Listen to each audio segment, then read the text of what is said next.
Hello students, NS तथा GM classes में आपका स्वागत है। इससे पहले वाली क्लास के अंदर हम जो लास्ट टॉपिक डिस्कस कर रहे थे वो था आपके पास में आइंस्टीन की प्रकाश ऊर्जा समीकरण। और आइंस्टीन की प्रकाश ऊर्जा समीकरण के अंदर हमने तीन मान निकाले थे।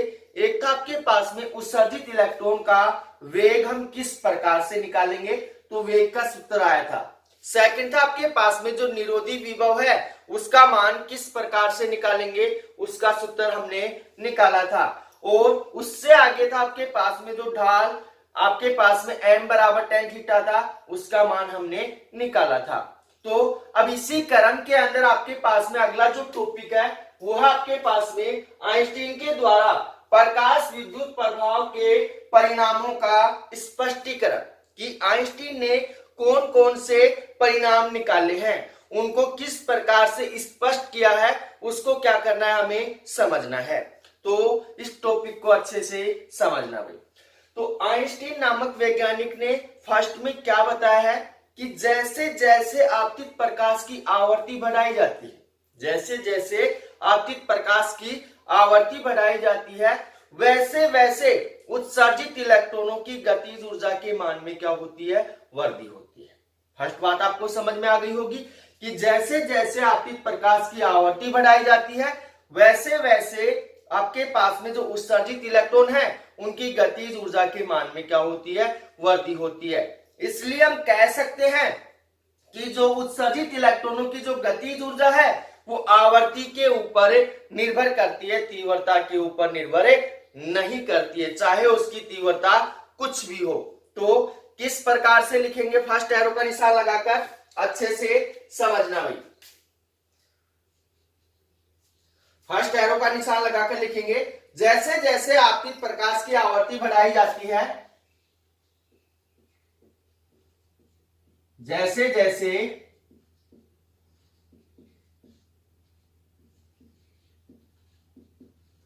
आपतित प्रकाश की आवर्ती बढ़ाई जाती है तो क्या होता है भाई, उत्सर्जित इलेक्ट्रॉनों की गतिज ऊर्जा बढ़ती जाती है। वैसे वैसे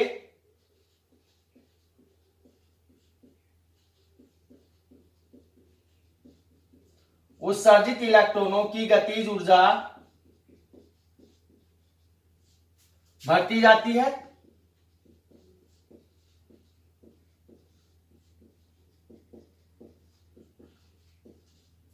तो इससे हम क्या स्पष्ट कर सकते हैं कि जो आपके पास में इलेक्ट्रॉनों की जो गतिज ऊर्जा है वो किसके ऊपर निर्भर करती है, आवर्ती के ऊपर निर्भर करती है, तीव्रता के ऊपर निर्भर नहीं करती है, चाहे तीव्रता कुछ भी हो। तो आगे किस प्रकार से लिखेंगे कि उत्सर्जित इलेक्ट्रॉनों की गतिज ऊर्जा आपतित प्रकाश की आवर्ती पर निर्भर करती है। उत्सर्जित इलेक्ट्रॉनों की गतिज ऊर्जा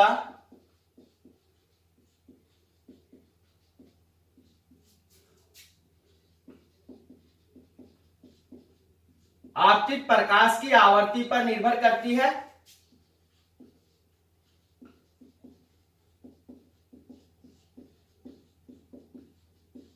आपतित प्रकाश की आवर्ती पर निर्भर करती है, चाहे तीव्रता कुछ भी हो, चाहे तीव्रता कुछ भी हो, या फिर इसको हम ऐसे लिख सकते हैं तीव्रता के ऊपर निर्भर नहीं करती है। तो ये फर्स्ट स्टेप आपको अच्छे से समझ में आ गया होगा। उससे आगे सेकंड बात क्या है बताइए उन्होंने, आइंस्टीन नामक वैज्ञानिक ने, कि जब आपतित प्रकाश की आवर्ती दहलीय आवर्ती से क्या होती है, कम होती है, तो उत्सर्जित इलेक्ट्रॉनों की जो गतिज ऊर्जा है वो क्या होती है, ऋणात्मक होती है, और वो क्या है, असंभव बात है। इसलिए दहलीय आवर्ती से कम आवर्ती का प्रकाश डालने से धातु के परत से इलेक्ट्रॉन उत्सर्जित नहीं होते हैं, चाहे तीव्रता कुछ भी हो।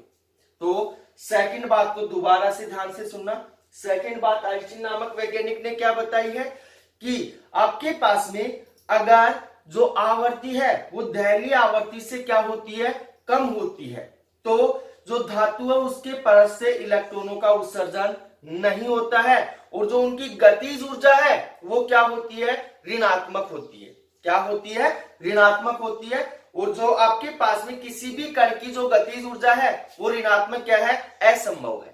क्या है, असंभव, क्योंकि किसी भी कण की जो गतिज ऊर्जा होती है ऋणात्मक नहीं होती है, इसलिए आपके पास में क्या है, असंभव है। इसलिए धातु के परत से इलेक्ट्रॉनों का उत्सर्जन नहीं होगा, चाहे तीव्रता आप कितनी ही बढ़ा दो, तीव्रता के ऊपर बिल्कुल भी निर्भर नहीं करेगी। तो किस प्रकार से लिखेंगे, सेकंड एरो का निशान लगाकर। जब आपतित प्रकाश की आवर्ती दहलीय आवर्ती से कम होती है, जब आपतित प्रकाश की आवर्ती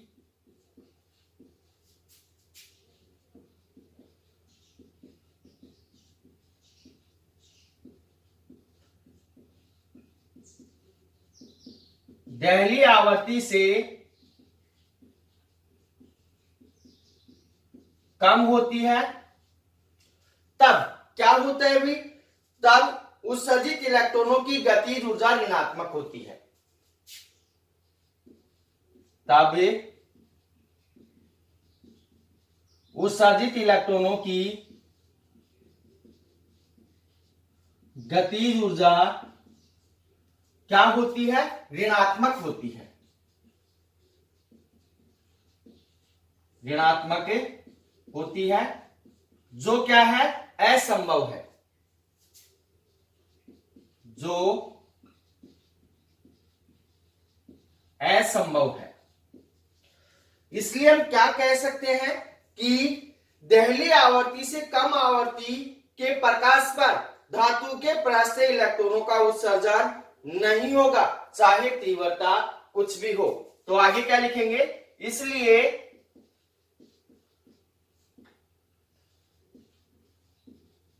दहलीय आवर्ती से कम आवर्ती, दहलीय आवर्ती से कम आवर्ती पर इलेक्ट्रॉनों का उत्सर्जन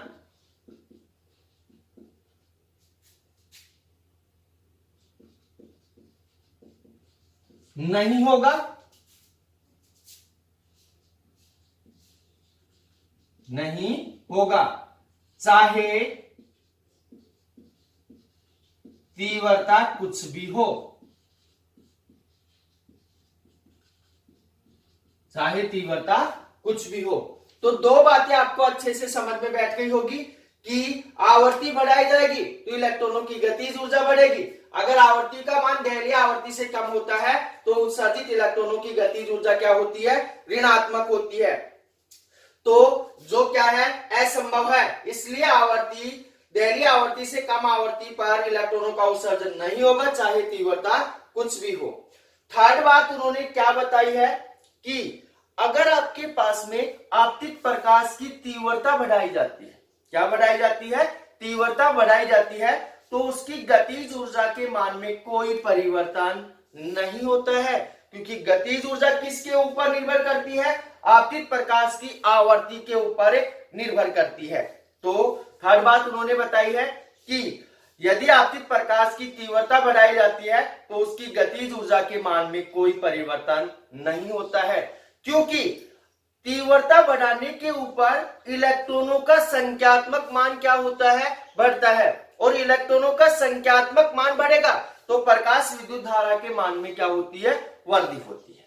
तो इस बात को नोट कर लेना भाई कि तीव्रता बढ़ाने के ऊपर गतिज ऊर्जा के मान में कोई परिवर्तन नहीं होगा, परंतु तीव्रता बढ़ाने के ऊपर उत्सर्जित जो इलेक्ट्रॉन है उनके संख्यात्मक मान में क्या होती है, वृद्धि होती है, जिससे प्रकाश विद्युत धारा के मान में क्या होती है, वृद्धि होती है। तो यहां पे थर्ड एरो का निशान लगाकर क्या लिखेंगे, आपतित प्रकाश की तीव्रता बढ़ाने से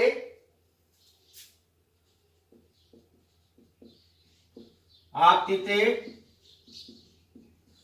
प्रकाश की तीव्रता बढ़ाने से उत्सर्जित इलेक्ट्रॉनों की गतिज ऊर्जा में कोई परिवर्तन नहीं होता है। उत्सर्जित इलेक्ट्रॉनों की गतिज ऊर्जा में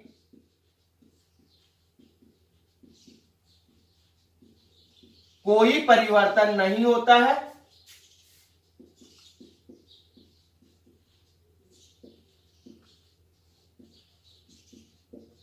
नहीं होता है।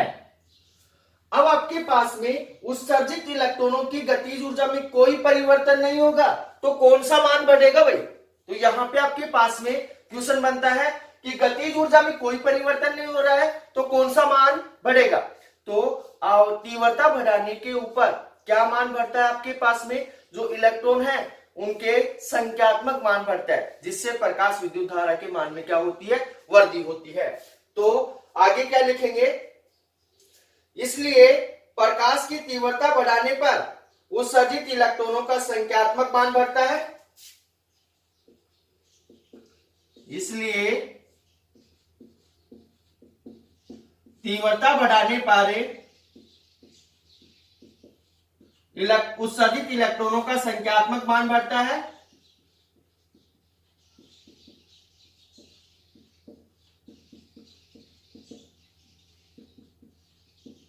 उत्सर्जित इलेक्ट्रॉनों का संख्यात्मक मान बढ़ता है,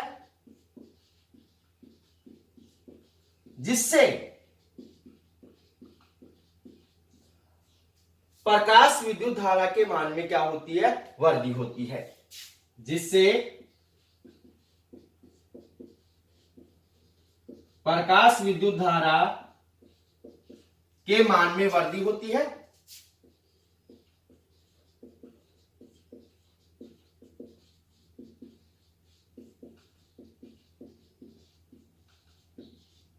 तो तीन बातें आपको अच्छे से समझ में आ गई होंगी।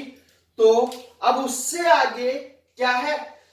चौथी बात उन्होंने क्या बताई है कि यदि आपके पास में जो धातु का पृष्ठ है, क्या है? धातु का पृष्ठ है, उस पर उपस्थित जो इलेक्ट्रॉन है वो फोटोनों की ऊर्जा का पूर्णतः क्या कर लेते हैं? अवशोषण कर लेते हैं, या फोटोनों का पूर्णतः अवशोषण कर लेते हैं।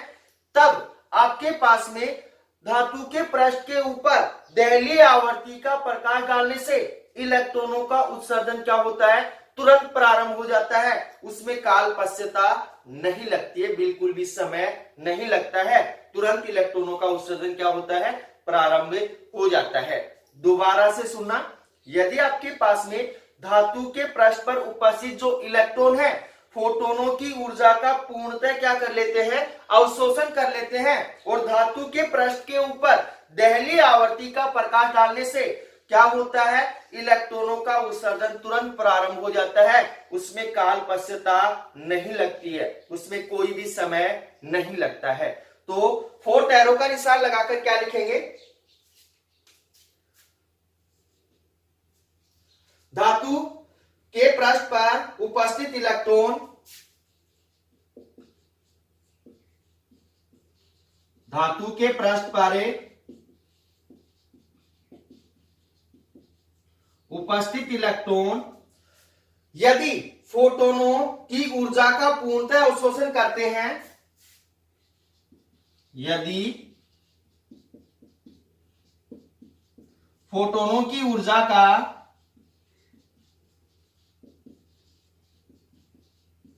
पूर्णतः अवशोषण करते हैं, संपूर्ण ऊर्जा को क्या करते हैं? ग्रहण कर लेते हैं, करते हैं, तब धातु के पृष्ठ पर दहलीय आवर्ती का प्रकाश डालने से इलेक्ट्रॉनों का उत्सर्जन तुरंत प्रारंभ हो जाता है, या इलेक्ट्रॉन उत्सर्जित होने में काल पश्यता नहीं लगती है। तो आगे लिखेंगे, तब धातु के पृष्ठ पर दहलीय आवर्ती का प्रकाश डालने से तब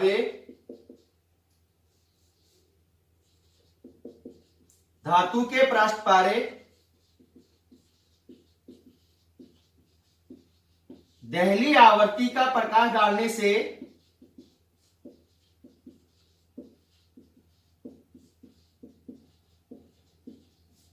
उत्सर्जित इलेक्ट्रॉन या इलेक्ट्रॉन उत्सर्जित होने में कालपश्यता नहीं लगती है। इलेक्ट्रॉन उत्सर्जित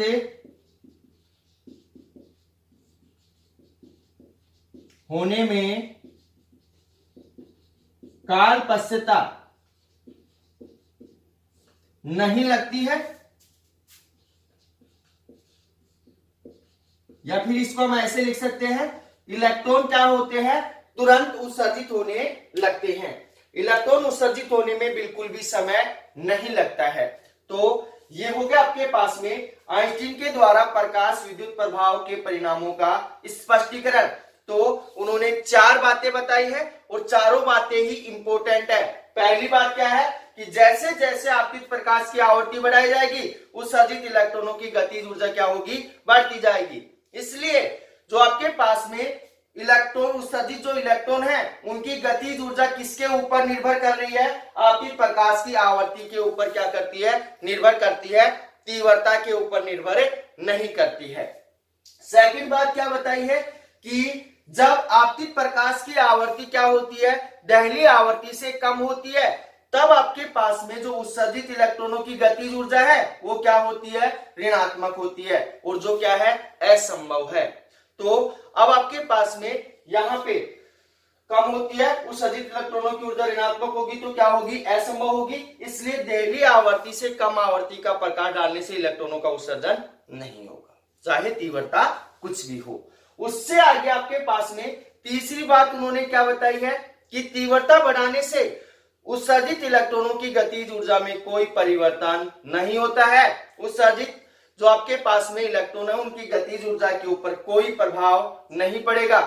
तो किसके ऊपर प्रभाव पड़ेगा, जो उत्सर्जित इलेक्ट्रॉनों का संख्यात्मक मान है वो क्या होता है, बढ़ जाता है, और इलेक्ट्रॉनों का संख्यात्मक मान बढ़ने से प्रकाश विद्युत धारा के मान में क्या होती है, वृद्धि होती है। फोर्थ बात क्या बताई है कि धातु के पृष्ठ पर उपस्थित इलेक्ट्रॉन यदि फोटोनों की संपूर्ण ऊर्जा का क्या कर लेते हैं, अवशोषण कर लेते हैं, और धातु के पृष्ठ के ऊपर दहली आवृत्ति का प्रकाश डालने से इलेक्ट्रॉन उत्सर्जित होने में कालपश्यता नहीं लगती है। इलेक्ट्रॉन क्या होने लगते हैं, तुरंत उत्सर्जित होने लगते हैं। तो ये टॉपिक हो गया कंप्लीट। तो आप इसका स्क्रीनशॉट ले सकते हैं।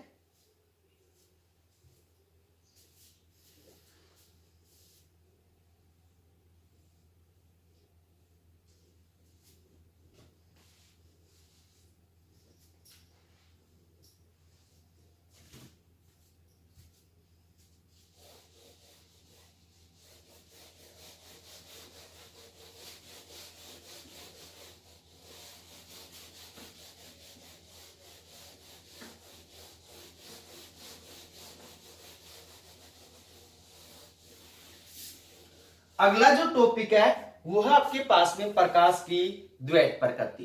तो प्रकाश की द्वैत प्रकृति के बारे में मैं पहले भी पीछे बता चुका हूं। जब 12वां चैप्टर स्टार्ट किया था तो उसमें हमने पढ़ा था कणिकाएं सिद्धांत, मैक्सवेल का विद्युत चुंबकीय प्रभाव, उससे आगे प्लांक का क्वांटम सिद्धांत, ये सारी चीजें पढ़ी थी। और लास्ट में हमने निष्कर्ष निकाला था कि जो प्रकाश की प्रकृति है वो कैसी प्रकृति है, द्वैत प्रकृति है। तो अब द्वैत प्रकृति के बारे में किस प्रकार से पढ़ेंगे, तो टॉपिक आपके पास में प्रकाश की द्वैत प्रकृति।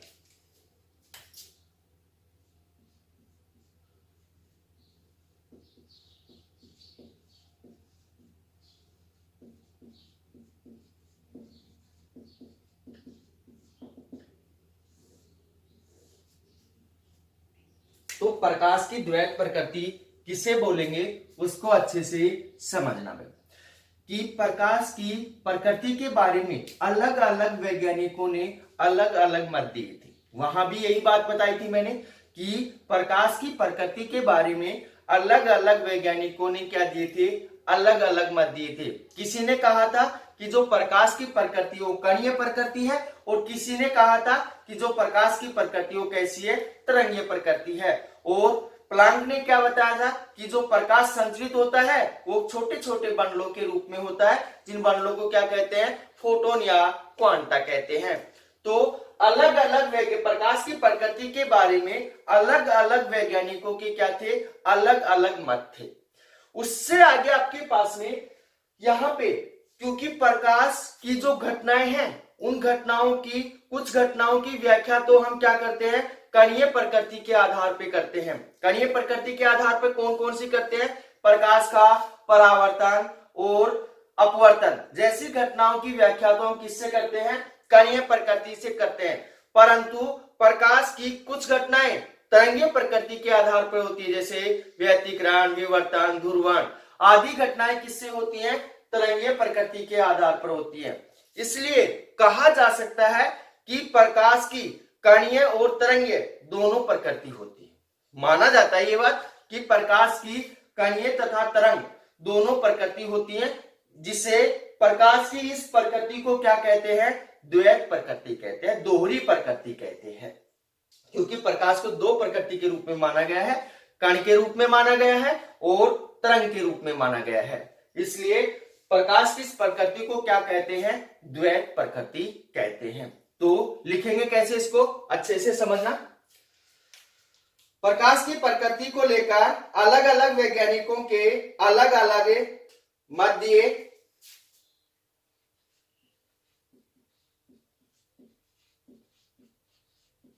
प्रकाश की प्रकृति को लेकर अलग अलग वैज्ञानिकों ने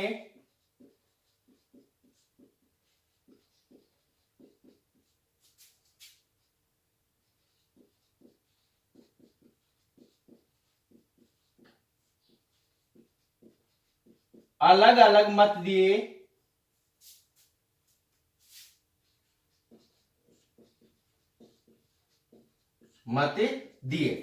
अब उससे आगे आपके पास में प्रकाश से संबंधित कुछ घटनाएं ऐसी होती हैं जिन्हें तरंग सिद्धांत के आधार पर समझाया जा सकता है।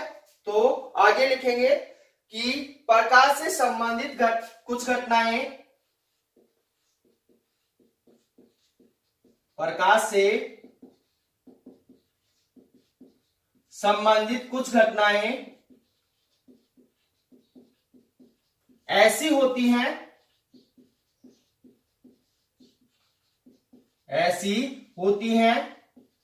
जिनको तरंगीय प्रकृति के आधार पर समझाया जा सकता है।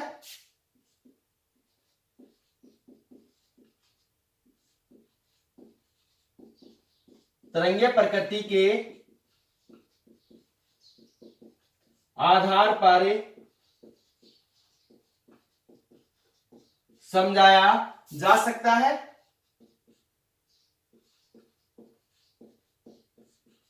और कुछ घटनाएं ऐसी होती हैं जिनको कणीय प्रकृति के आधार पर समझाया जा सकता है। और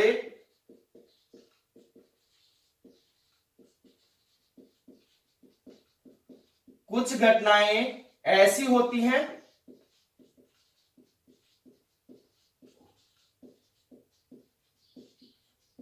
जिनको कणीय प्रकृति के आधार पर समझाया जा सकता है।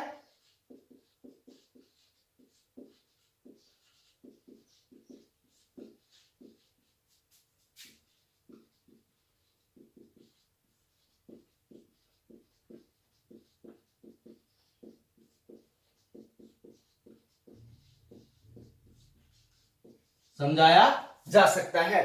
तो उससे आगे आपके पास में इस प्रकार से हम कह सकते हैं कि प्रकाश को तरंग तथा कण दोनों रूपों में माना जा सकता है। तो इससे आगे लिखेंगे, इस प्रकार प्रकाश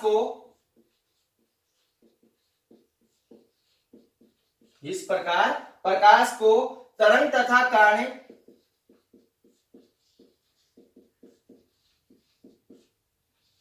दोनों रूपों में माना जाता है।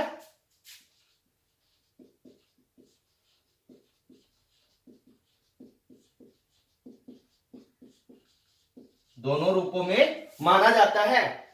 तो प्रकाश की इस प्रकृति को द्वैत प्रकृति कहते हैं।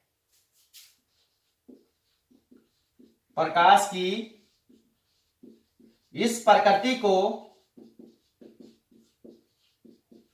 द्वैत प्रकृति कहते हैं।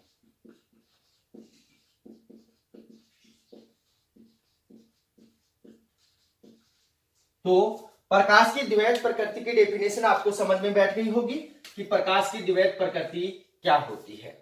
तो दोबारा से सुन लेना कि प्रकाश की प्रकृति के बारे में अलग अलग वैज्ञानिकों के क्या थे, अलग अलग मत थे। तो अब आपके पास प्रकाश की जो घटनाएं हैं, जिनको आपके पास में कुछ घटनाएं ऐसी होती है जिनको हम तरंग प्रकृति के आधार पर समझा सकते हैं, और कुछ घटनाएं ऐसी होती है जिनको हम कणीय प्रकृति के आधार पर समझा सकते हैं। तो इस कारण से प्रकाश को क्या माना है, तरंग और कण दोनों रूपों में माना गया है। तो आपके पास में इस प्रकृति को क्या कहते हैं, द्वैत प्रकृति कहते हैं। अब यहाँ पे आपके पास में क्वेश्चन निकल के आता है कि आपके पास में कणीय प्रकृति के आधार पर कौन सी घटनाएं समझ सकते हैं हम। तो प्रकाश का परावर्तन और जो अपवर्तन है उसको हम किससे समझ सकते हैं, कणीय प्रकृति, न्यूटन की जो कणीय प्रकृति है उससे समझ सकते हैं। और तरंगीय प्रकृति के आधार पर हम किसको समझ सकते हैं, जो व्यतिकरण, विवर्तन, ध्रुवण जैसी घटनाओं को हम क्या कर सकते हैं, समझ सकते हैं। प्रकाश का ध्रुवण मैंने आपको समझा दिया है पिछले 12वें चैप्टर के अंदर क्या होता है। तो अब उससे आगे आपके पास में अगला जो टॉपिक है वो है वेरी वेरी वेरी इंपॉर्टेंट, और वो है आपके पास में डी ब्रोगली की परिकल्पना। तो डी ब्रोगली की परिकल्पना क्या कहती है और डी ब्रोगली की परिकल्पना को हम किस प्रकार से सिद्ध करेंगे उसको अच्छे से समझना है। तो टॉपिक आपके पास में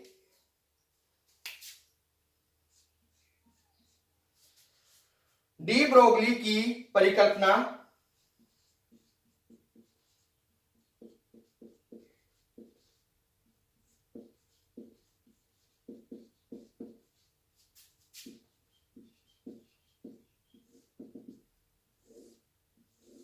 टॉपिक आपके पास में वेरी वेरी वेरी इंपॉर्टेंट है, क्योंकि इसके ऊपर आपके पास में न्यूमेरिकल आता है। क्या आता है, न्यूमेरिकल। तो बोर्ड एग्जाम के अंदर न्यूमेरिकल सोल्व करने के लिए डी ब्रोगली की परिकल्पना पढ़नी पड़ेगी। तो डी ब्रोगली की परिकल्पना क्या कहती है, अच्छे से पहले इसको सुनना, फिर इसका मान निकालते हैं। तो डी ब्रोगली के अनुसार यदि आपके पास में जो प्रकाश है वो क्या होता है, कणीय रूप में क्या होता है, संचरित होता है। कौन से रूप में, कणीय रूप में संचरित होता है। और उसके ऊपर जब कोई विशेष परिस्थिति आती है, क्या होती है, विशेष परिस्थिति आती है, तो वो तरंगीय रूप में क्या होने लगता है, संचरित होने लगता है, अपनी प्रकृति को क्या करता है, बदल लेता है। तो डी ब्रोगली ने फर्स्ट बात क्या बताई है कि जब प्रकाश कणीय रूप में क्या होता है, संचरित होता है, तो विशेष परिस्थिति के अंदर कौन सी प्रकृति में आ जाता है, तरंगीय प्रकृति में आ जाता है। सेकंड बात क्या बताई उन्होंने कि जब प्रकाश तरंगीय प्रकृति के रूप में क्या होता है, संचरित होता है, या तरंगों के रूप में क्या होता है, संचरित होता है, तो विशेष परिस्थिति के अंदर किसके रूप में आ जाता है, कण के रूप में आ जाता है, या कणीय प्रकृति के रूप में आ जाता है, जिसे क्या कहते हैं, डी ब्रोगली की परिकल्पना कहते हैं। बात समझ में बैठी होगी आपको कि डी ब्रोगली ने दो बातें बताई हैं विशेष परिस्थिति के ऊपर, कि आपके पास में जब प्रकाश कणीय रूप में क्या होता है, संचरित होता है, और उसके ऊपर विशेष परिस्थिति आती है, तो वो कौन से रूप में आ जाता है, तरंगीय प्रकृति के रूप में आ जाता है। और जब प्रकाश तरंगीय प्रकृति के रूप में क्या होता है, संचरित होता है, तो विशेष परिस्थिति में कौन से रूप में आ जाता है, कणीय रूप में आ जाता है, जिसे क्या कहते हैं, डी ब्रोगली की परिकल्पना कहते हैं। अब इसका मान किस प्रकार से निकालेंगे उसको आगे सोल्व करेंगे, पहले इसको लिखते हैं, किस प्रकार से लिखेंगे। डी ब्रोगली के अनुसार कण के रूप में संचरित होता हुआ प्रकाश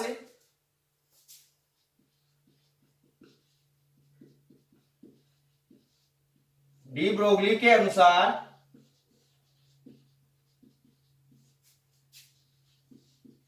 कण के रूप में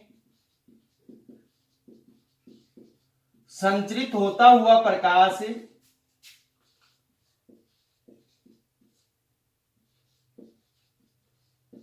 विशेष परिस्थिति में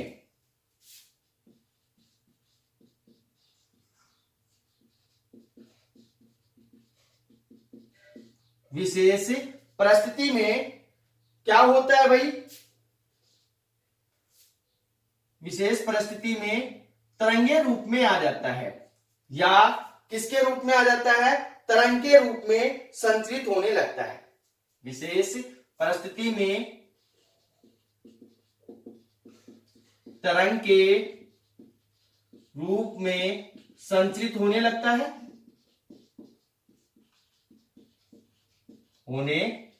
है,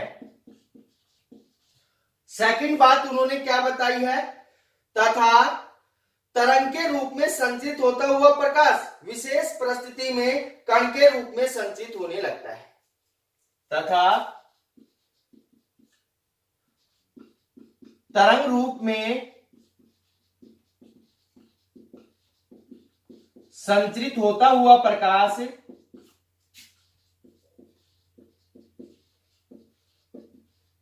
विशेष परिस्थिति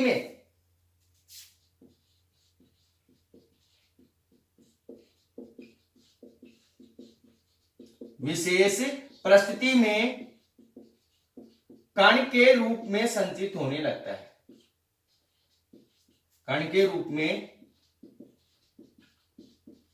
संचरित होने लगता है, जिसे क्या कहते हैं, डी ब्रोगली की परिकल्पना कहते हैं, जिसे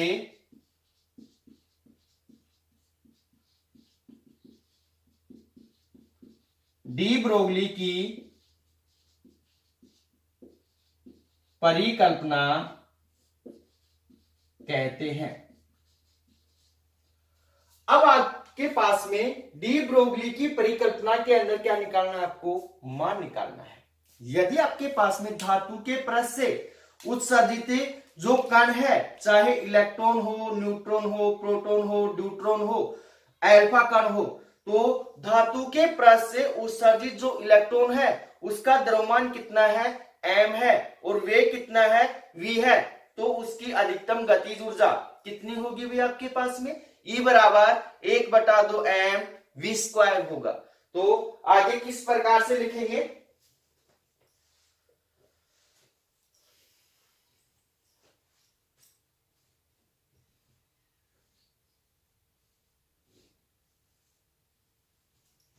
आगे लिखेंगे, जब धातु के पृष्ठ से उत्सर्जित इलेक्ट्रॉन या कण का द्रव्यमान m तथा वेग v है, तो उसकी अधिकतम गतिज ऊर्जा,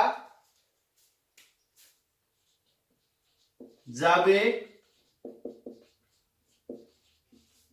धातु के पृष्ठ से उत्सर्जित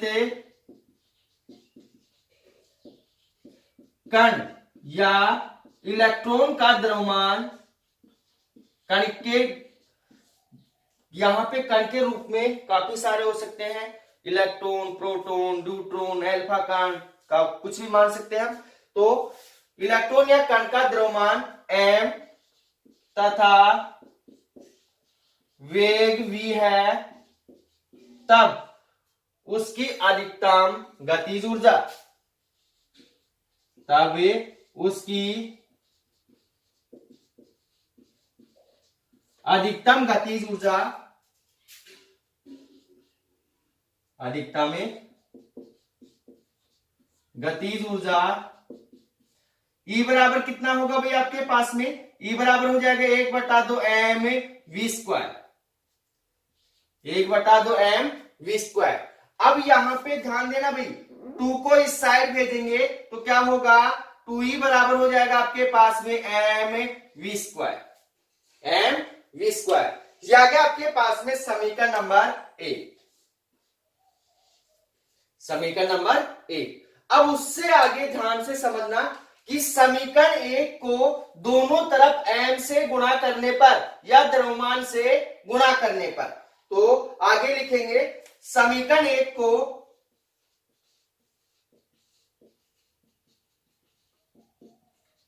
दोनों तरफ m से गुणा करने पर, दोनों तरफ m से गुणा करेंगे तो क्या मान होगा भाई आपके पास में, यहां हो जाएगा आपके पास में 2em बराबर हो जाएगा आपके पास m इंटू m, कितना हो जाएगा, m स्क्वायर हो जाएगा। तो M square V square, M square V square. अब यहाँ पे इस समीकरण को हम आगे और सोल्व करें, इन दोनों के ऊपर क्या है, स्क्वायर है, तो स्क्वायर को क्या निकाल सकते हैं, बाहर निकाल सकते हैं। तो 2em बराबर कितना हो जाएगा, एम वी का होल स्क्वायर, एम वी का होल स्क्वायर। अब आपके पास में यहाँ पे द्रव्यमान गुणा वेग क्या होता है, संवेग होता है। द्रव्यमान तथा वेग का जो गुणनफल होता है क्या होता है, संवेग होता है। और संवेग को हम किससे प्रदर्शित करते हैं, P से प्रदर्शित करते हैं। तो यहां लिख सकते हैं हम, चूंकि आपके पास में P बराबर क्या होगा, mv होगा। P बराबर कितना होगा, mv। तो यहां mv का मान डालेंगे, तो इस साइड नोट कर रहा हूं मैं, कितना होगा आपके पास में 2em बराबर कितना हो जाएगा आपके पास में P स्क्वायर, क्योंकि यहां mv का मान हमने क्या डाल दिया है, P डाल दिया है।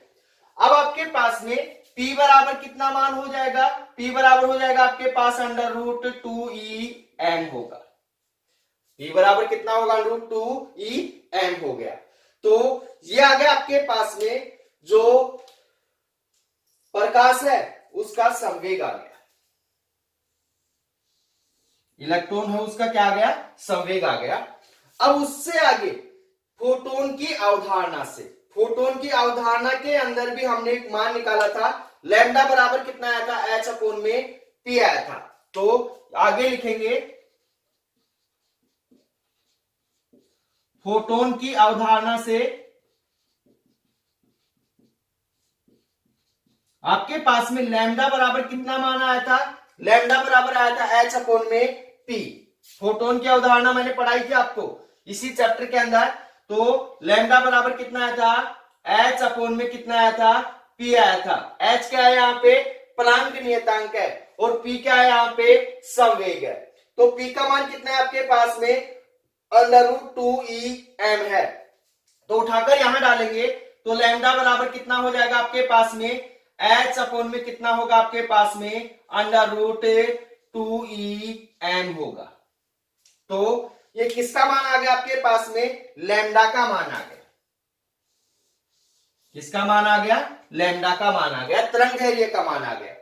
अब उससे आगे क्या करेंगे, यदि कण का आवेश q व विभव कितना है, v है, तो ऊर्जा E बराबर कितना होगा, qv होगा। यहां पे ध्यान से सुनना, ये थर्ड चैप्टर में करवाया था मैंने आपको कि आपके पास में यदि जो कण है उसके ऊपर आवेश कितना है, q है, और उस पर विभव कितना है, v है, तो उसकी ऊर्जा E बराबर कितना होगा, qv होगा। कितना होगा, qv होगा। तो आगे लिखेंगे, इस साइड लिख रहा हूं, यदि कण का आवेश q तथा विभव v है, तब ऊर्जा आपके पास में, ऊर्जा का मान कितना होगा, E बराबर होगा आपके पास में qv। E बराबर कितना होगा, qv। तो इस समीकरण के अंदर E का मान डाल सकते हैं हम। तो E का मान डालेंगे तो आपके पास में तरंगदैर्घ्य लैम्डा बराबर कितना मान आएगा, लैम्डा बराबर हो जाएगा आपके पास में h अपॉन में कितना हो जाएगा, अंडर रूट 2। E का मान कितना है, qvm है। कितना है, qvm। तो इस तरंगदैर्घ्य से हम अलग अलग कणों का क्या निकालेंगे, तरंगदैर्घ्य निकालेंगे। अब यहां पे आपके पास में लैम्डा तरंगदैर्घ्य है, h क्या है, प्लांक नियतांक है, जिसका मान कितना होता है, नियत मान है 6.62 मल्टीप्लाई 10 की पावर -34 जूल सेकंड होता है। Q क्या है, आवेश है उस कण के ऊपर, V क्या है, विभव है, और M क्या है, उस कण का द्रव्यमान है। तो हम इससे आगे अलग अलग कणों का क्या निकालेंगे, तरंगदैर्घ्य निकालेंगे। इलेक्ट्रॉन का तरंगदैर्घ्य क्या होगा, उससे आगे आपके पास में प्रोटॉन का, ड्यूट्रॉन का, न्यूट्रॉन का, इन सभी कणों का क्या निकालेंगे, तरंगदैर्घ्य निकालेंगे। तो इसके बारे में हम क्या करेंगे, कल चर्चा करेंगे। तो इस टॉपिक को अच्छे से पढ़ लेना भाई।